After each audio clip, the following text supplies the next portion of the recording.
बिस्मिल्लाहिर्रहमानिर्रहीम। अस्सलामु अलैकुम वरहमतुल्लाहि वबरकातुहू। तमाम देखने और सुनने वालों से गुजारिश करूँगा वीडियो को मुकम्मल ज़रूर देखिएगा ताकि जो हक़ाइक़ हैं वो आप के सामने आ जाएँ।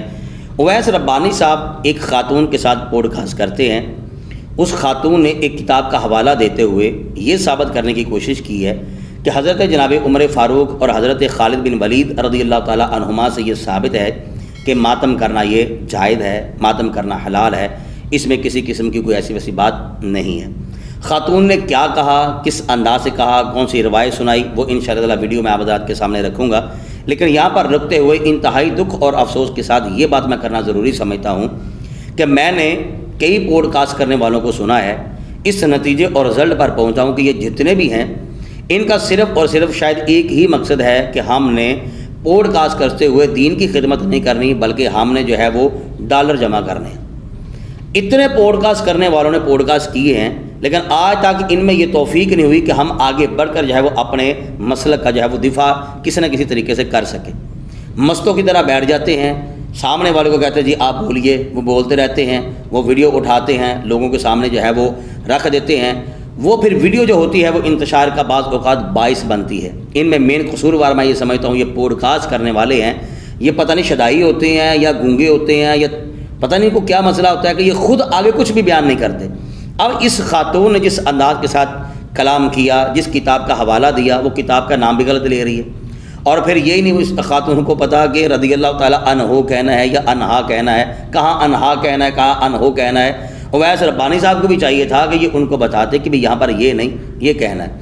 लेकिन क्या है कि सिर्फ़ और सिर्फ गलबा जो है वो यही है कि बस किसी तरीके से हमारे चैनल चलते रहें और डॉलर जो है वो आते रहें। खैर बाकी बातें इंशाअल्लाह सारी बाद में करेंगे। ये मेरा एक दुख था जो मैंने आपके सामने रख दिया। हम सबसे पहले वीडियो देखते हैं, फिर हम इंशाअल्लाह इस पर बात करेंगे। मेरे सामने एक रिवायत खुली हुई है, किताब का नाम है किंजुल आमाल, और अब्दुल्ला बिन अकरमा रिवायत करते हैं कि बड़ी ताज्जुब की बात है कि मैंने हज़रत उमर रज़ियल्लाहु ताला अन्हा को नोहा करते हुए सुना, और जब मैंने उन्हें मना किया कि आप नोहा न करें, लोग आपको देख रहे हैं, तो खालिद बिन वलीद की याद में वो इस कदर रोए और बाकायदा उनके सामने 7 औरतें रोती रहीं, अपना सीना पीटती रहीं, लेकिन बजाय वो उनको रोकते और उनको खामोश कराते अपने गिरेबान को चाक किया, चेहरे पर मारा, और लोग इन तमाम तरह हालात को देखते रहे, आपको पानी पिलाए, हत्ता कि आप पर गशी तारी हो गई। और हजरत उमर ने आपको लोगों को रोका कि मुझे मारने से या मुझे रोने या गिरिया करने से न रोका जाए। इसके अलावा एक और रिवायत मेरे पास मुअज्जमुल कबीर से, जिसमें हजरत उमर एक और मकाम पर हमें खालिद बिन मकरून के रहलत के वक्त हमें रोते हुए नजर आ रहे हैं। तो यानी समझ में आ रहा है कि मातम करना किसी तौर से वाहिन मजहब नहीं है, या ये सुन्नत असहाब में से है। नाज़रीन, आपने जो है इस खातून की गुफ्तगू जो है वो समाज की है। सबसे पहले तो मैं ये बात अर्ज़ कर दूँ, उवैस रब्बानी साहब से भी कहना चाहूँगा कि इतना तो आपको शाऊर होना चाहिए कि किंजुल आमाल लफ्ज़ नहीं है। कंज कहते हैं ख़जाने को, आमाल यानी कि आमाल का ख़जाना, तो लफ्ज़ है कंजुल आमाल। खैर नाज़रीन, यहाँ पर थोड़ी सी तवज्जो चाहूँगा। इस किस्म की मज़ीद अहले तशय्युअ हज़रात जो है वो रिवायात रखते हैं कि हज़रत जनाब यूसुफ़ अलैहिस्सलाम के हिजर में जो है वो हज़रत याकूब अलैहिस्सलाम रोते रहे। अम्मा जी आयशा सिद्दीक़ा का हवाला भी इस किस्म का कोई देते हैं। अब वो मुकम्मल बात तो मेरे ज़हन में नहीं है कि क्या वो बयान करते हैं। ये जितना भी इस किस्म का साबित ये करने की कोशिश करते हैं कि चेहरे पर मारा, सीने पर मारा, ये है वो है, जैसे हज़रत उमर फ़ारूक रज़ियल्लाहु ताला अन्हु के हवाले से या ये खातून बयान कर रही है कि गिरिया उजारी करने से आपने फरमाया मुझे ना रोका जाए। तो ये सबसे पहले ये बात ज़हन में रखिएगा, जो अहले तशय्युअ हज़रात जो हैं ये जो मातम करते हैं इसमें बाकायदा इरादा होता है, एक टाइम फिक्स होता है कि जनाब अब जो है हमने मातम करना शुरू करना है, और फिर ये मुसलसल करते हैं, यानी कि आज भी करेंगे, फिर अगले साल भी करेंगे, फिर उससे अगले साल भी करेंगे। जब भी त्यौहार आते हैं मुहर्रम शरीफ के तो फिर ये शुरू हो जाते हैं।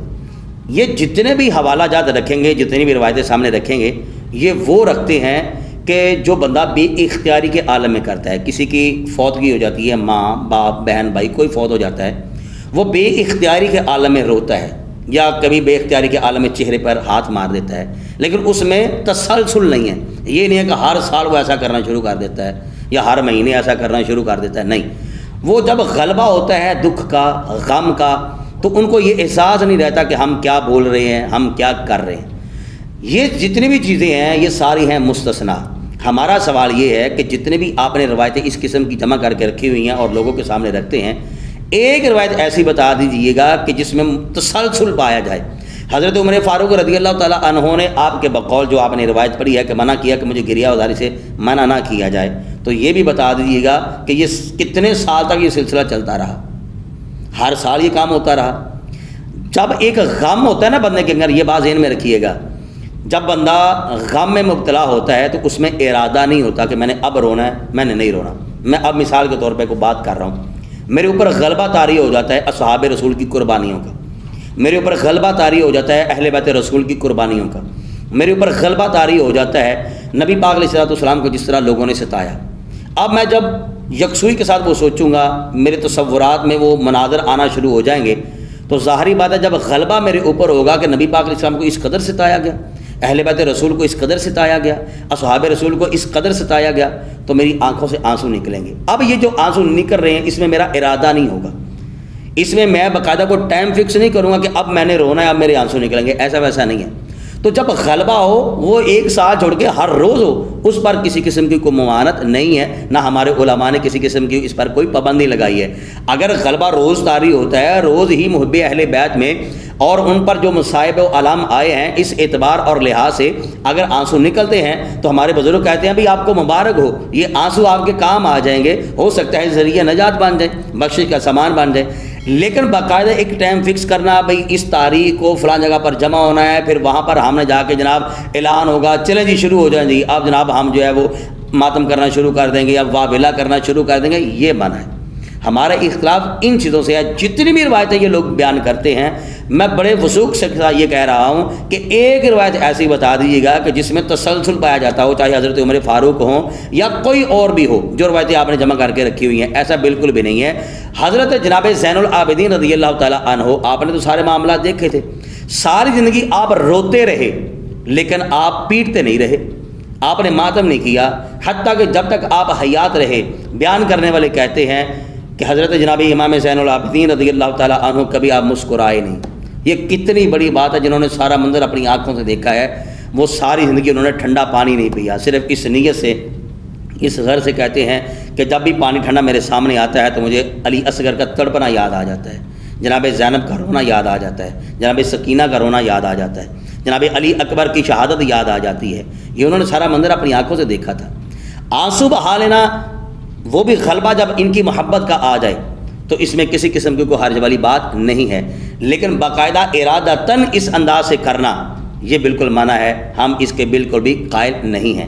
اویس ربانی صاحب سے میں بات عرض کرنا چاہوں گا، ہاتھ باندھ کر خدا کے لیے، یہ سارے پوڈ کاسٹ تمہارے یہیں پر رہ جائیں گے، اگر ایک بات بھی تمہیں سچ لگتی ہے تو وہ سوالیہ انداز ہے نہیں، کبھی تکرار کر کے بھی دیکھو، کبھی اپنے مسلک کا دفاع کر کے بھی دیکھو۔ اور یہ بھی میں کیسے کہہ سکتا ہوں کہ مسلک کا دفاع کریں، یہ جتنے بھی پوڈ کاسٹ کرنے والے ہیں آج تک انہوں نے کھل کھلا کے اپنا مسلک بھی بیان نہیں کیا۔ وہ پتہ نہیں عجیب سی گدڑ سنگھی انہوں نے بنائی ہوئی ہے، عجیب سا ایک اپنا معیار بنا کے رکھا ہوا ہے، وہ گرگڑ کی طرح رنگ بدلتے رہتے ہیں۔ اگر کسی بھی مسلک کا کوئی بھی بندہ آ جاتا ہے، یہ اس طرح کا بن کے جو ہے وہ سوال جواب کر کے جو ہے وہ اپنا ریکارڈنگ کر کے لوگوں کے سامنے رکھ دیتے ہیں۔ یار حق کے ساتھ آپ کھڑے ہو جائیے، جب آپ خبر میں جائیں گے تو آپ سے یہ نہیں پوچھا جائے گا ہاں آپ نے لوگوں کی ریکارڈنگ کر کے جو ہے وہ لوگوں کے سامنے رکھ دی ہے، تم سے پوچھا جائے گا بتائیے تمہارا عقیدہ کیا ہے، تمہارا نظریہ کیا ہے۔ اللہ تعالیٰ ہمیں حق کے ساتھ کھڑا رکھے اور حق کو سمجھنے کی توفیق نصیب فرمائے، اور حق کا ساتھ دیتے ہوئے حق کو آگے پھیلانے کی توفیق نصیب فرمائے۔